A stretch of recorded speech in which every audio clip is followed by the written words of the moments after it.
prologue, a tremor took hold of the planet.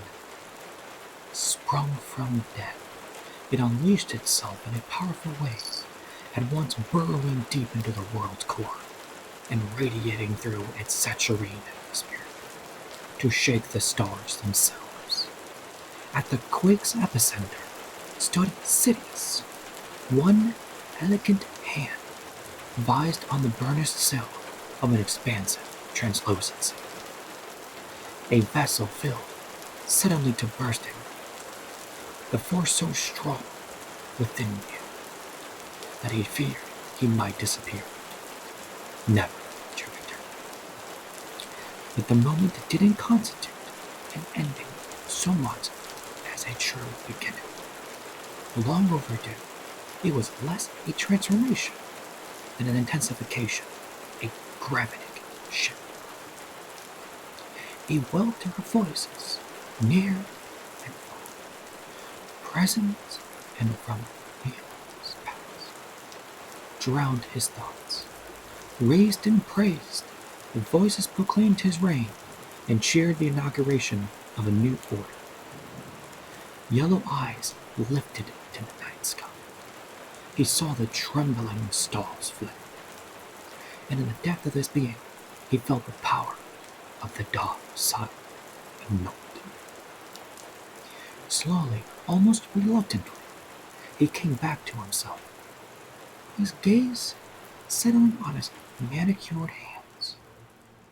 Returned to the present, he took note of his rapid breathing, while behind him the moon labored to restore order. Air, scrubbers hum, costly wall tapestries undulating in the summoned breeze. Prized carpets sealed their fibers against the spread of spilling films. The droid shuffled in obvious confliction. Sidious pivoted the take in the disarray. Antique furniture overturned, frame artwork askew, as if it were a whirlwind had swept through. And face down on the floor lay a statue of Jan Jan, one of 4 law-giving sages of Dwati. A piece Sidious had secretly coveted. Also sprawled there, Plagueis, his slender limbs splayed and elongated, head turned to one side, dressed in finery as for a night on the town. And now dead. Or was he? Uncertainty rippled through Sidious, rage returning to his eyes, a tremor of his own making. Or one. Or forewarning. Was it possible that the willing mind had deceived him? Had Plagueis unlocked the key to immortality and survived after all? Never mind. It would constitute a petty for one so wise, for one who had professed to place the grand plan above all else. Had Plagueis become ensnared in his self-spun web of jealousy and possessiveness, victim of his own engineering, his own foibles? If he hadn't been concerned for his own sake, Sidious might have pitied him. Wary of approaching the corpse of his former master, he called on the Force to roll the aged monk over onto his back. From that angle, Plagueis looked almost as he had when Sidious first met him. Decades earlier, smooth, hairless cranium, humped nose with its bridge flattened, as if far from a shocked ball below, and its sharp tit pressed almost to his upper lip. Jutting lower jaw, sunken eyes, still brimming with menace. A physical characteristic rarely encountered in a monk. But then Plagueis had never been an ordinary monk, nor an ordinary being of any sort. Sidious took care, still reaching out with the Force. One closer inspection, he saw that Plagueis' already cyanotic flesh was smoothing out, his features relaxed.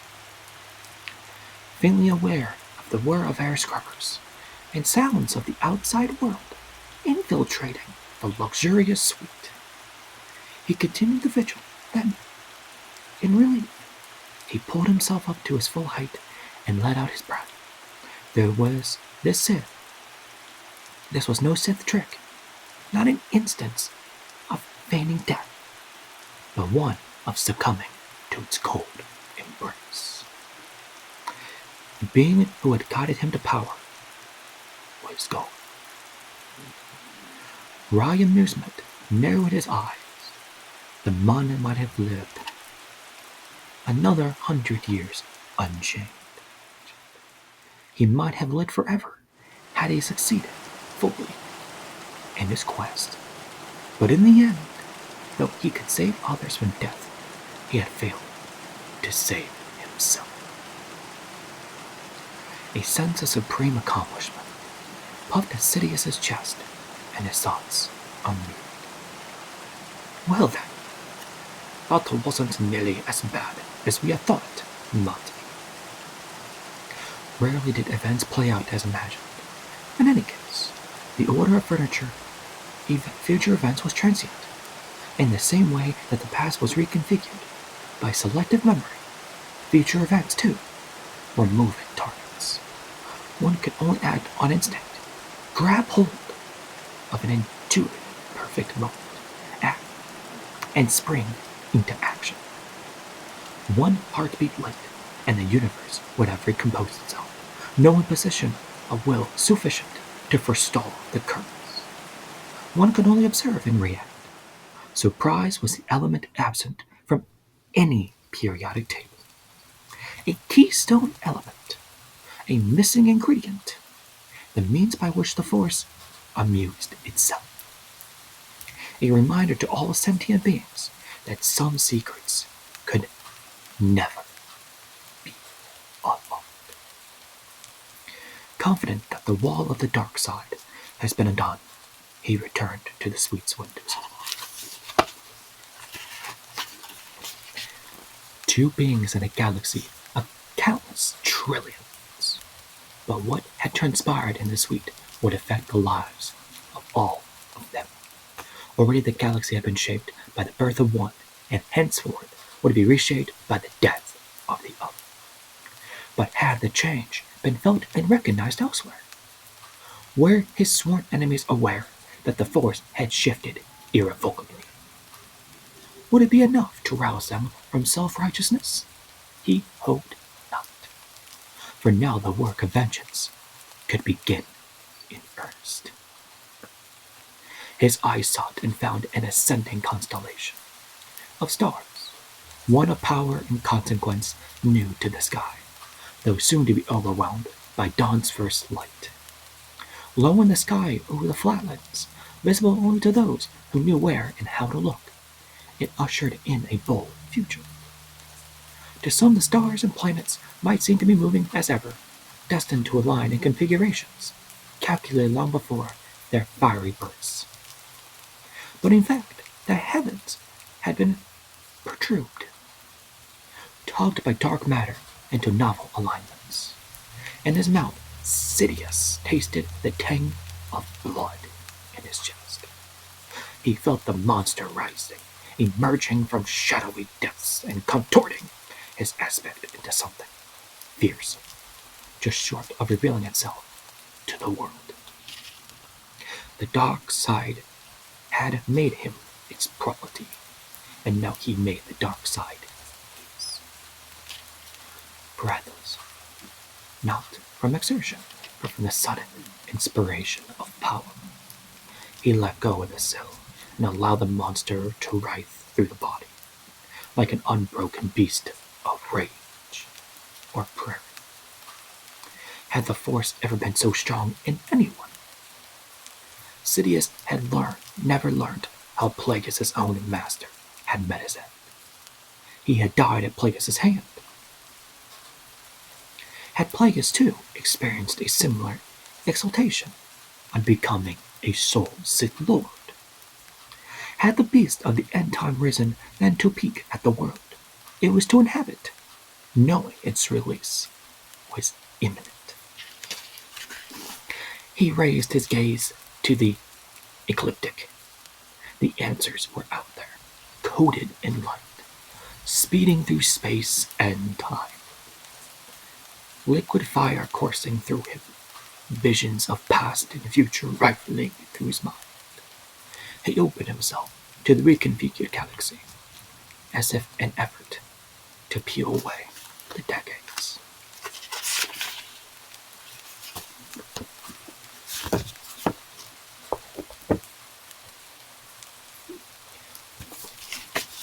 That was the prologue. Part 1. Enlistment. 67 to 65 years before the Battle of Yavin, also known as BB-1.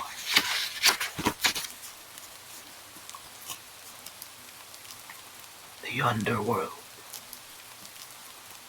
47 standard years before the harrowing reign of Emperor Palpatine. Baltamink was nothing more than an embryonic world in the Outer Rim's Harel sector, populated by reptilian sentients, who expressed as little tolerance for outsiders as they did for one another.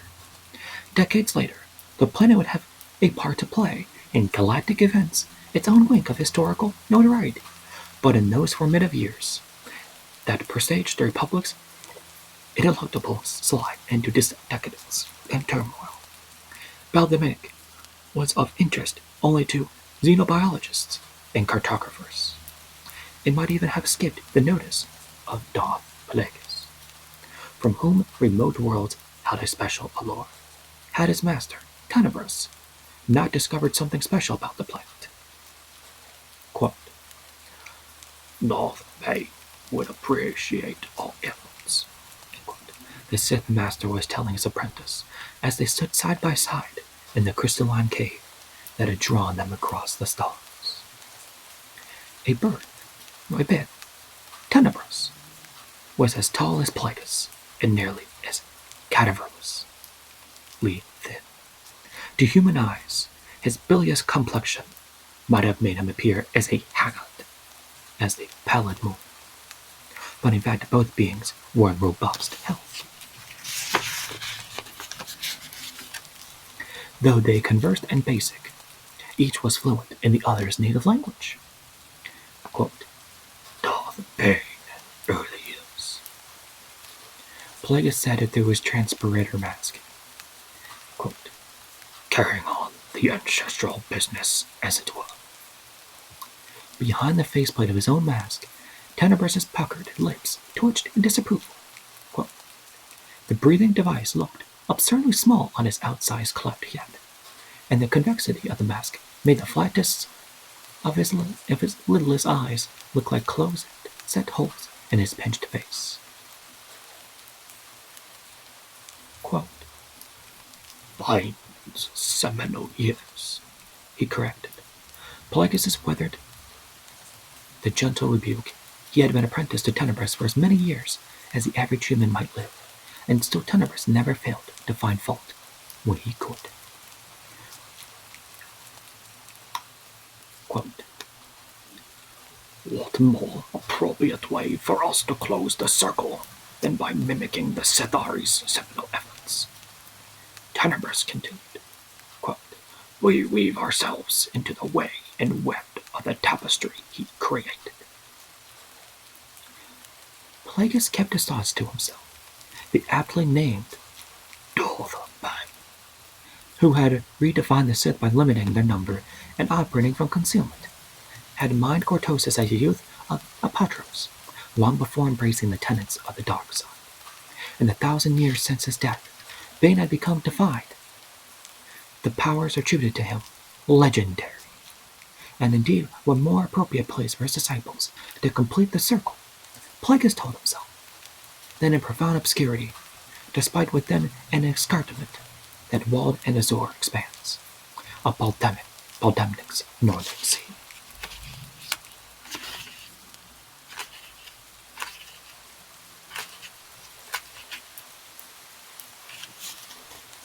The two Siths were outfitted in environment suits that protected them from scorching heat and noxious atmosphere. The cave was cross-hatched by scores of enormous crystals that resembled glowing lances thrust every which way into a trick chest by a stage magician. A recent seismic event had tipped the landmass, emptying the labyrinth cave system of mineral-rich waters. But the magma chamber that had kept the water simmering for millions of years still heated the humid air to temperatures in excess of what even Tenebrous and Plagueis could endure unaided. Alright guys, I'm going to end it there. That was Chapter 1. Alright everyone, welcome back to the next part of Chapter 1. I accidentally closed it too early, so we shall keep going. Close at hand sat a stubby, treadoid tasked with monitoring the progress of a mining probe that was sampling a rich vein of cortosis ore at the bottom of a deep shaft. A fabled ore, some called it owing to its scarcity, but even more for its intrinsic ability to diminish the effectiveness of the Jedi lightsaber. For that reason, the Jedi Order had gone to great lengths to restrict mining and refinement of the ore. If not the bane of the Order's existence, cortosis was a kind of irritant, a challenge to their weapon's reputation, for fear, some invincibility. It was to Tenebrous' credit that the Sith had learned of Baldomnic's rich lodes before the Jedi, who by means of an agreement with the Republic Senate had first claimed to all discoveries, as they had with Aegean crystals, and full sensitive younglings of all species. But Tenebrous and the generations of Sith Masters who had preceded him were privy to covert data. Gleaned by vast networks of informants, the Senate and the Jedi knew nothing about, including mining survey teams and weapons manufacturers. Quote, based on the data I have received, the Tredoided intelligent, quote, 82% of the ore is capable of being purified into weapons-grade cortosis shield. Plagueis looked at Tenebrous, who returned without satisfaction. Quote, the percentage is consistent with what I was told to expect. Quote, by whom, Master? Of no consequence, Tenebrous said. Strewn out by the superheated tunnel of broken power pits, expended gasifiers, and clogged filtrations, all abandoned by the exploratory team that had sunk the shaft several standard months earlier, when the shaft's broad mouth issued the repeated reports of the probe droid's hydraulic checks. Music to Tenebrous's auditory organs, Plagueis was certain.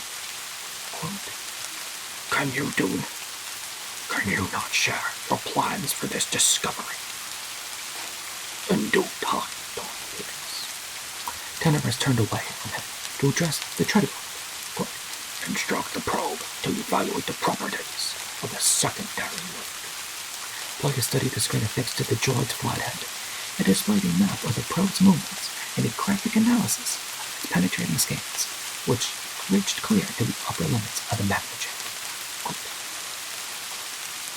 The probe is running an analysis, the Treadoid updated, with the reciprocating sounds of the probe's hydraulic checks echoing in the crystal cave. Tenebrous began to circle the shaft, only to come to a sudden halt when the drilling ceased. Quote, why has it stopped? He asked before Plagueis could. The droid's reply was immediate. The M2 unit informs me that it has discovered a pocket of gas directly beneath the new borehole. End quote. The droid paused, then added, quote, I'm sorry to report, stirs that the gas is a highly combustible variant of methane. The M2 predicts that the heat generated by its hydraulic jacks will ignite an explosion of significant magnitude. Suspicion crept into Tenebrous's voice. The original report made no mention of Lethane. The droid pivoted to face him, quote, I know nothing of that, sir, but the M2 unit is quite existent. What's more, my own programming corroborates that it is not unusual to find pockets of Lethane in close proximity to Cortosis on. Query the probe about excavating around the Lethane pocket, Plagueis said. Quote, the M2 unit recommends employing that very strategy, sir. I shall be ordered to proceed. Plagueis looked at Tenebrous, who nodded. Quote, the task of the probe to proceed, Plagueis said. When the hammering recommenced, he fixed his gaze on display's screen to monitor the probe's progress. Quote, tell the probe to stop, he said after only a moment had elapsed. Quote, why are you interfering? Tenebrous said, storming forward. Plagueis gestured to display. Quote, this map indicates a more massive concentration of Lethane in the area where it's drilling. You are correct, sir, the droid said in what amounted to dismay. Quote, I will order the unit to halt all activity. And yet the hammering continued. Quote, droid, Plagueis snapped. Quote, then the probe acknowledge your order. No, sir, the M2 is not responding. Tenebrous stiffened, narrowly avoiding slamming his head into one of the cave's massive crystals. Quote, is it still within range? Yes, sir. Then run a communications diagnostic. I have, sir, and all systems are normal. The unit's inability to respond, unquote. It fell briefly silent and began again. Quote, the unit's refusal to respond appears to be deliberate. Quote, deactivate it, Tenebrous said. Quote, at once. The hammering slowed and eventually ceased, but not for long. Quote, the M2 unit has overridden my command. Quote, impossible, Tenebrous said. Clearly not, sir. In fact, it is highly probable that the unit is executing a deep-seated subroutine that escaped earlier notice. Plagueis glanced at Tenebrous. Who procured the probe? Quote, this isn't the time for questions. The probe is about to breach the pocket. Hastening to the rim of the circular shaft, the two Sith removed their gloves and aimed their long-fingered, unprotected hands into the inky darkness. Instantly, a tangle of blue electric energy discharged from their fingertips, raining into the borehole, strobing and clawing for the bottom. The vigorous bolts coruscated into the lateral corridor. The probe had excavated. Crackling sounds spewed from the opening long after the Sith had harnessed their powers. Then the repetitive strikes of the jackhammer began once more. Quote, it's the ore, Tenebrous said. There's too much resistance here. Plagueis knew what he needed to be done. Quote, I'll go down there, he said, and was on the verge of leaping into the shaft when Tenebrous restrained him. Quote, this can wait. We're returning to the grotto. Plagueis hesitated and nodded. Quote, as you say, must. Tenebrous swung to the droid. Continue your attempts to deactivate the unit. I will, sir. To do that, however, I will need to remain here. Quote, what? Tenebrous said, cocking his head to one side. Quote, should I fail in my efforts, the ensuing explosion will surely result in my destruction. Plagueis understood. You've been useful, droid. Thank you, sir. Tenebrous scowled. You waste your breath. Nearly knocked over by the swiftness of Tenebrous' departure, Plagueis had to call deeply on the force, merely to keep up.